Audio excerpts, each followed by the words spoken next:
state and local police work together to rid our cities of the harmful plague of drug trafficking organizations and gang violence. And there's an important distinction to be made. Yesterday I was in the White House with the President for the Homeland Security Task Force. And while that lift is being done at the international level to wipe out drug trafficking organizations and gang violence, our urban cities from Los Angeles to Philadelphia, New York, and everywhere in between are being plagued by localized street gangs and gang violence and drug trafficking organizations. Once the drugs and guns come in, they need an outfit to deliver them to our communities. And we needed to attack those outfits. And the reason I wanted to come to Philadelphia today is because this takedown, brought to you by the men and women standing behind me and their wonderful teams, the Philadelphia Police Department, the FBI, and the United States Attorney's Office, are bringing to bear what law enforcement can do when you unleash them and let them go after the criminals that are destroying our communities, that are harming our civilization, and that are hurting our children. This Weymouth Street Gang is not just one instance of removing a couple of people. It is an example of how you remove an entire organization that is corrupting not just the city of Philadelphia, but the state of Pennsylvania as well. And I felt it extremely important to come in here and say, not only are we removing guns and gang members and robbers and firearms, we are removing an entire coordinated section of gang violence permanently off the streets. And that's how you deliver a victory for the people of Philadelphia, the people of Pennsylvania, and the people of America. I'm so proud and humbled to be joined here today by these wonderful representatives from the police force, from the FBI, and a shout out to the Department of Justice and our United States Attorney Metcalf here. You need courageous prosecutors to bring these cases. You need people that aren't going to say no, that are going to bend the knee, that are going to say, oh, it's too difficult to collect the evidence. When you hear the details of this case, everyone in America should be looking at this takedown. This takedown is how you safeguard American cities from coast to coast. This takedown is an interagency process, years in the making. Extensive legal service and process was executed here, correctly done to make sure that the integrity of the investigation is upheld and the criminals are put into the legal system and brought before a judge and a jury, and they will have their rightful day in court. But the overarching importance of this case and this takedown is this is exactly how you safeguard American lives.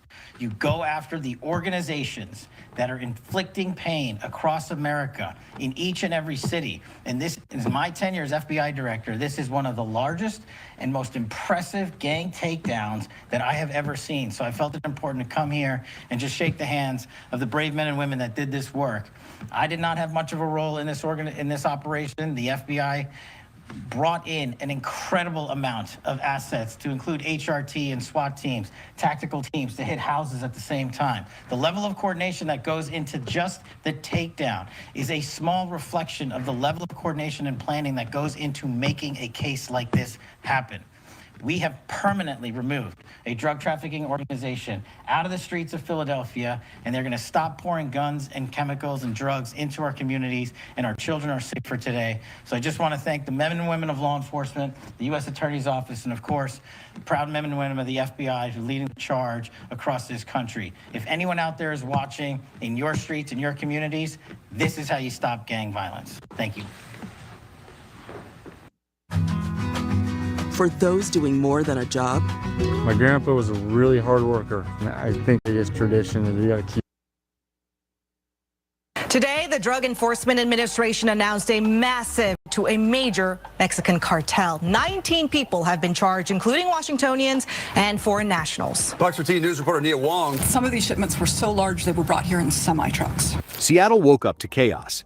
In a sweeping pre-dawn raid, federal agents stormed warehouses, ports, and neighborhoods, uncovering a Sinaloa cartel command cell operating inside the city.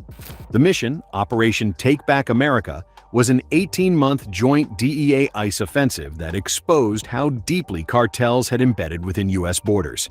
For Seattle, it wasn't just a bust. It was the day the fentanyl war reached home.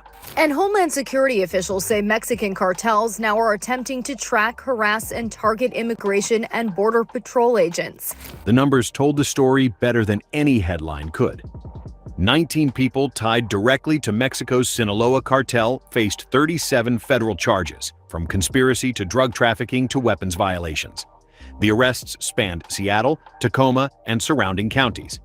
Agents seized 4,165 pounds of methamphetamine, 269 pounds of fentanyl, 23 pounds of cocaine, 6.4 pounds of heroin, and a stockpile of 23 firearms, some modified for automatic fire, and explosive materials recovered from hidden compartments inside suburban garages. Each item on that list represented not just contraband, but an industry's entire infrastructure exposed in one sweep. Breaks down how federal agents tracked this case from Tacoma to Sinaloa, Mexico. You're looking at a fraction of the hundreds of pounds of meth and fentanyl seized by the Drug Enforcement Administration and partnering agencies. Investigators later said the fentanyl alone could have produced 6.9 million lethal doses, enough to wipe out the combined populations of Seattle and Tacoma several times over. In total, 51 arrests across the country were linked to the same supply chain, showing how deep the operation reached. The takedown wasn't a single lucky raid. It was the end of an 18-month pursuit across multiple states, tracking encrypted chats, tracing wire transfers, and decoding a smuggling network that treated American highways like conveyor belts. The cartel behind it wasn't new. It was the same Sinaloa empire that had spent decades moving product across borders, adapting faster than any government agency could respond. But the structure discovered in Seattle wasn't an import, it was a branch office. The network had found a way to operate from within, merging local contacts, legal trade routes, and financial channels into a self-sustaining system. When investigators followed the trail, they found two names at the center: Rosario Abel Wayne Camargo Bañuelos, 31, and his younger brother Francisco Fernando Camargo Bañuelos, 24. This could have killed every person in every community in the Puget Sound region. Investigators say this ring distributed deadly drugs up the west coast to Washington. From strongholds in Sinaloa, the brothers managed a pipeline that began in Mexico, ran through California's freight depots, and ended in Washington's ports and warehouse districts. They didn't cross borders carrying drugs, they controlled the people and logistics that did. Freight forwarders, trucking companies, and customs brokers.